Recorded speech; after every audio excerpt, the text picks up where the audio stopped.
राधे राधे। बांके बिहारी लाल की, वृंदावन बिहारी लाल की, भारत माता की, भारत माता की जय श्री राम। बहनों और भाइयों, ईस्वी सन का प्रथम दिन है और वृंदावन बिहारी लाल के सानिध्य में इस वात्सल्य धाम में भारत के आधी आबादी के सशक्तिकरण के लिए क्या अभियान चलना चाहिए, उसका एक मूर्त रूप हम सबको देखने का सौभाग्य प्राप्त हो रहा है। मैं इसके लिए अपने जन्म की षष्ठी पूर्ति और इस वात्सल्य धाम की परिकल्पना को एक अभिनव प्रयोग के रूप में मूर्त रूप प्रदान करने के लिए प्रदेशवासियों की ओर से और प्रदेश शासन की ओर से आदरणीय रिदम्बरा जी का हृदय से अभिनंदन करता हूं, उनका स्वागत करता हूं।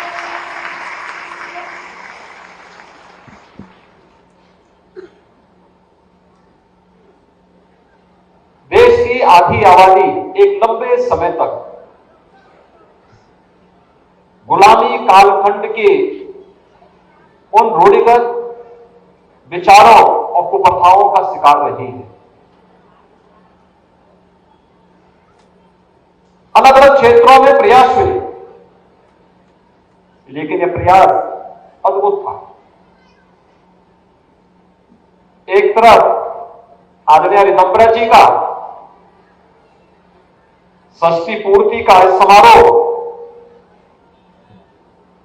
और दूसरी ओर वात्सल्य ग्राम की रजत जयंती का वर्ष अभी विगत वर्ष ही संपन्न हुआ है, स्थापना का। और आज एक नया कार्यक्रम का शुभारंभ भी यहां हो रहा है। वात्सल्य धाम में बालिकाओं के सैनिक स्कूल का शुभारंभ भी हो रहा है और माननीय रक्षा मंत्री जी के कर कमलों से भी उसका उद्घाटन पूज्य संत महामंडलेश्वर पूज्य स्वामी परमानंद गिरि जी महाराज के कर कमलों से माननीय रक्षा मंत्री जी के सानिध्य में आज यहां पर संपन्न हुआ है। भारत की मिशन शक्ति का एक अद्भुत उदाहरण हम सबके सामने प्रस्तुत हो रहा है। समाज को अगर सशक्त होना है, समर्थ होना है,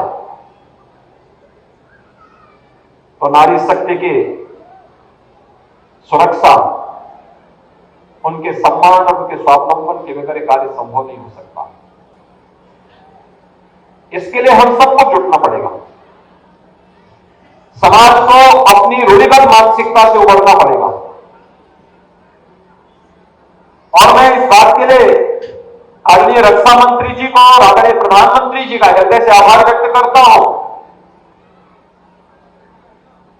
कि सैनिक स्कूलों में बालिकाओं का प्रवेश हो, इसकी उन्होंने अनुमति दी। क्योंकि भाइयों बहनों, देश के अंदर सैनिक स्कूलों की परंपरा ये उत्तर प्रदेश ने 1960 में प्रारंभ की थी, जब डॉक्टर संपूर्णानंद जी उत्तर प्रदेश के मुख्यमंत्री थे।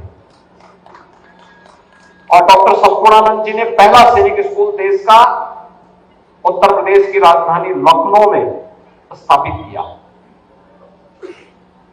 मुझे 2017 में लखनऊ के सैनिक स्कूल में जाने का अवसर प्राप्त हुआ था,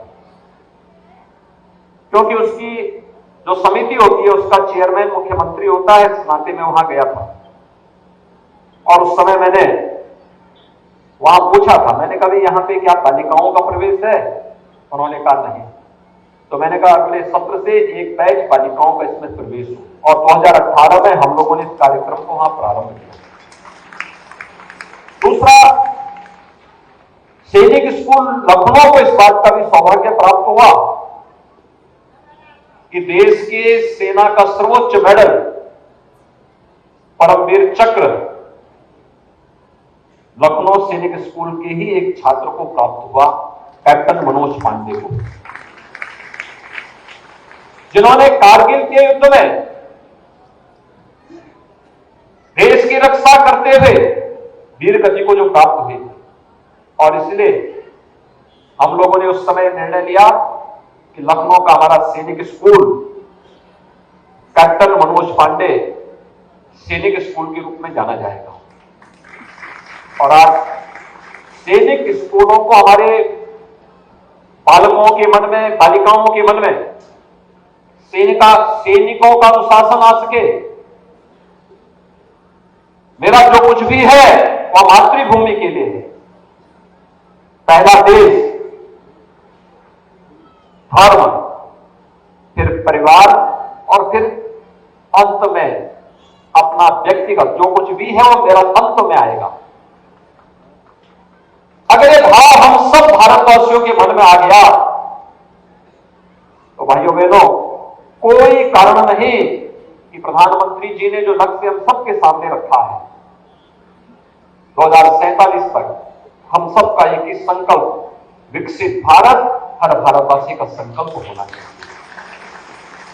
विकसित भारत के संकल्प को पूरा करने के लिए अगर हम सब एकजुट होकर के कार्य करना प्रारंभ कर लें, इसके लिए उन्होंने पंचप्रण दिए। ये पंचप्रण हर भारतवासी के लिए आत्मनिर्भरता के लक्ष्य को प्राप्त करना, वोकल फॉर लोकल, स्थानीय चीजों पर प्राथमिकता के साथ उसे आगे बढ़ाने का प्रयास, लेकिन गुलामी के अंशों को सर्वथा समाप्त करना,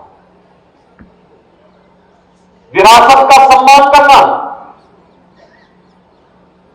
और समरसता और एकता और अखंडता के लिए कार्य करना,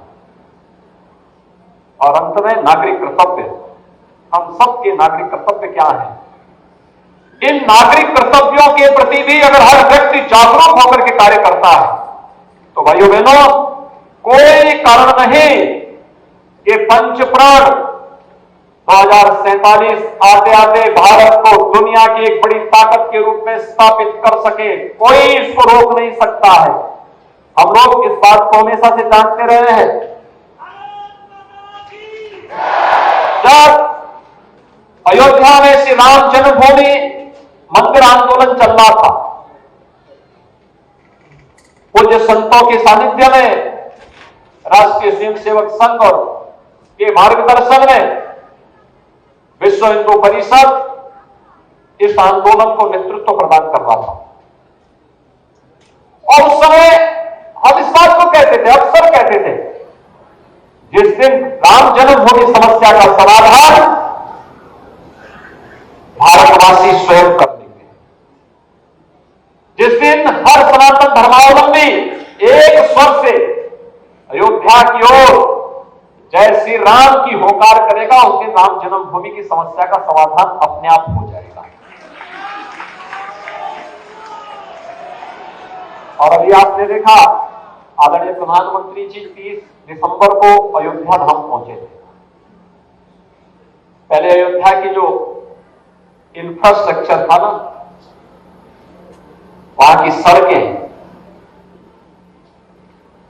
एक सिंगल रेल लाइन जाती थी, वहां भी ट्रेन कभी कभी जाती थी। अब देखिए वहां पे चारों ओर से 4 लेन की कनेक्टिविटी हमने दे दी है। केवल बाहर से ही नहीं, अयोध्या के अंदर भी आपको 4 लेन और 6 लेन की सड़कें मिलेंगी।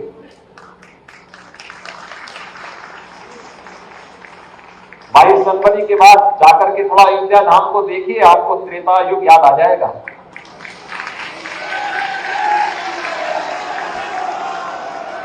हजारों वर्ष पहले प्रभु राम पुष्पक विमान से अयोध्या आए होंगे, और अब तो अयोध्या में इंटरनेशनल एयरपोर्ट का भी उद्घाटन हो गया।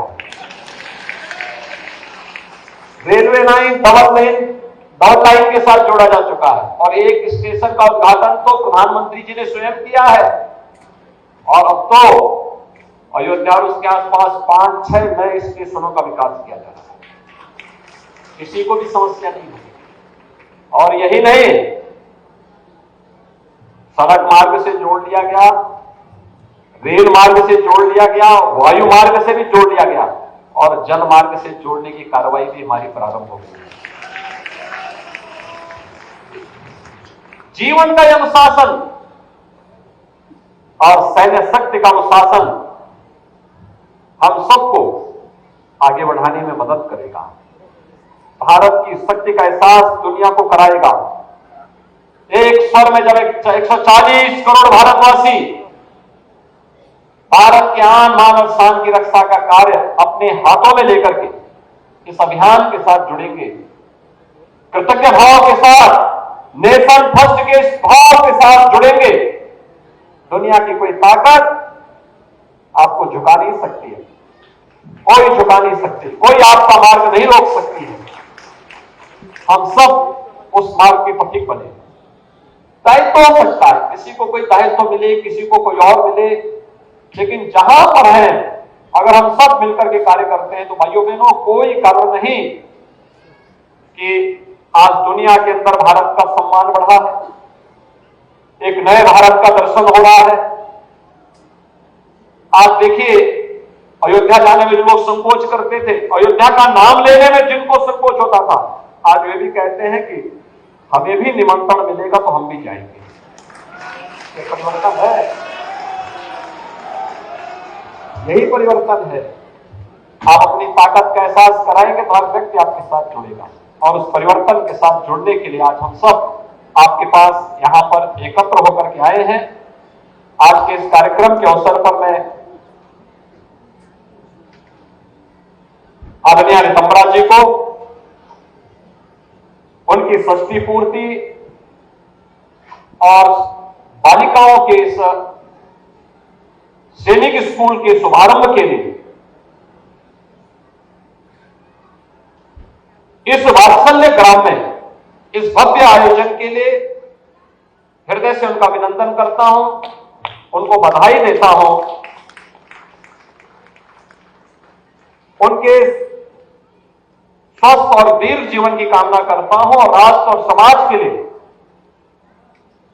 जो समर्पण का भाव उनके पूज्य गुरुदेव ने और उन्होंने पूज्य संतों के साथ मिलकर के आगे बढ़ाया है, वह पूरे संत समाज के लिए अनुकरणीय उदाहरण है।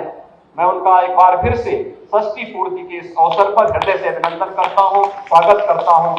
आप सबके प्रति भी अपनी शुभकामनाएं देता हूं और आप सबको इस बात के लिए आप सबसे भी प्रार्थना करता हूं। अयोध्या का उदाहरण हम सबके सामने है। अब संघर्ष से नहीं,